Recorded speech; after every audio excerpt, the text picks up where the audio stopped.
For the first generations of Christians, Christmas didn't exist. And that tells us something important about how they understood Jesus. When we think about Christianity today, it's almost impossible to separate it from Christmas. For many people, the story of Jesus begins in a manger, surrounded by angels, shepherds, and a sense of quiet holiness. The birth of Jesus feels like the emotional center of the faith, the moment everything starts. But historically, that assumption doesn't hold. If we step back into the world of the first Christians, the people closest in time to Jesus, we find something surprising. They didn't gather to celebrate his birth. They didn't mark a sacred date for it. They didn't organize festivals around it. In fact, for a long time, Christmas simply wasn't part of Christian life at all. And that absence isn't accidental. It reveals something fundamental about how the earliest Christians understood who Jesus was and why he mattered.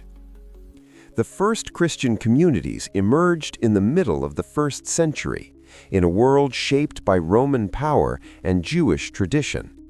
These communities were small, often informal, and usually existed on the margins of society. They didn't have church buildings as we imagine them today, and they didn't yet have a clearly defined Christian identity separate from Judaism. What they did have was a shared conviction that something decisive had happened through Jesus.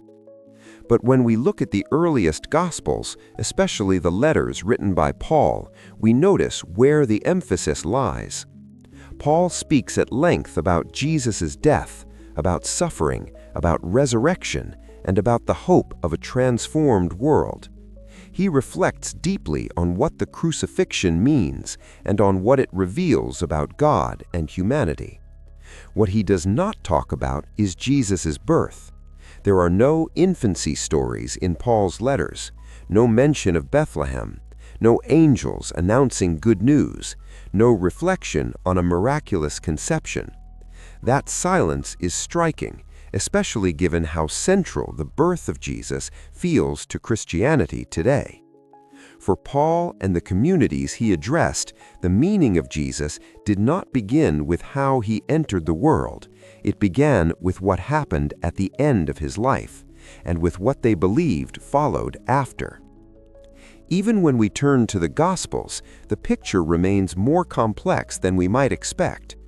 The earliest Gospel opens not with a birth story, but with Jesus already grown, stepping into public view. There is no attempt to explain where he came from in a biological or biographical sense. The narrative begins when his mission begins. Later Gospels do include stories about Jesus' birth, but those stories differ significantly from one another. They follow different timelines, emphasize different details, and shape their narratives around different theological concerns. These are not neutral historical reports in the modern sense. They are carefully crafted texts meant to communicate meaning. What matters here is not whether these stories are meaningful, they clearly are, but how they function. They are not presented as events to be commemorated annually. There is no instruction, no tradition, no expectation that Jesus' birth should become a recurring religious celebration. In other words, even when birth narratives appear, they do not occupy a central or organizing role in early Christian practice. Part of the reason for this lies in the ancient world itself. In the Greco-Roman environment, birthdays were often associated with power. The birthdays that were publicly celebrated were usually those of emperors, kings, and rulers. Marking a birth was a way of reinforcing status and authority. It was a political act as much as a personal one. The early Christian movement, however, defined itself in tension with that kind of power. Its central symbol was not a throne, but a cross. Its defining story was not about elevation, but about suffering and reversal. Rather than celebrating a birth, early Christians gathered to remember a death. They shared meals that recalled betrayal and execution, not arrival and infancy. Their rituals focused on endurance, hope, and transformation in the face of hardship. That choice wasn't accidental. It reflected the values at the heart of the movement. As Christianity developed, it slowly began to form rhythms and patterns of communal life. Certain moments became central: remembrance of Jesus' death, celebration of resurrection, and the expectation of God's coming reign. These themes shaped gatherings, teachings, and identity. What's interesting is that even centuries later, when Christian thinkers start speculating about Jesus' birth, there is no consensus about when it happened. Different dates are proposed, often based on symbolic reasoning rather than historical memory. Some calculations are tied to theological ideas rather than preserved tradition. That diversity alone tells us something important. If the date of Jesus' birth had been a central, sacred memory from the beginning, we wouldn't expect such confusion.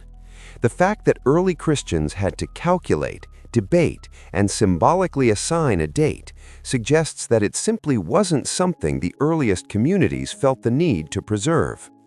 Christmas, as a formal celebration, emerges much later, not in the 1st century and not even in the 2nd. By the time it begins to take recognizable shape, Christianity has changed. It is no longer just a marginalized movement meeting in private homes. It is becoming more visible, more structured, and eventually more intertwined with public life in the Roman world. With that shift comes something new: a calendar. Sacred time begins to be organized. Festivals begin to mark identity. Shared celebrations help unify diverse communities under a common tradition. Christmas appears within this context. Not because early Christians suddenly remembered something they had forgotten, but because Christianity itself was entering a new phase, a phase where ritual, symbolism, and public expression became increasingly important. Understanding this doesn't diminish Christmas, but it does reframe it. Christmas doesn't tell us much about the first Christians. It tells us about how Christianity evolved. This historical perspective also reshapes how we think about Jesus himself. For the earliest Christians, Jesus was not defined primarily by his origin story. He was defined by what he said, how he lived, how he suffered, and what his life meant in light of their belief in God's action in history. His significance was not anchored in the circumstances of his birth, but in the meaning they found in his life and death. That focus challenges modern assumptions. Today, Christmas often feels like the heart of Christianity, emotionally and culturally. But historically, the heart of the movement lay elsewhere. It lay in hope amid suffering, in transformation rather than nostalgia, in expectation rather than celebration. Seeing this doesn't require rejecting Christmas or stripping it of meaning, but it does invite a deeper understanding. Christmas is not a window into the earliest Christian experience. It's a window into how faith becomes tradition, how memory becomes ritual, and how beliefs adapt as communities grow and change. Christianity did not emerge fully formed. It developed over time. It responded to new social realities. It created new ways of expressing old convictions. And Christmas is part of that story, not its beginning, but its evolution. The first Christians didn't celebrate Christmas, not because Jesus didn't matter to them, but because they understood his significance in a different way. And sometimes, understanding what wasn't celebrated tells us more than what was.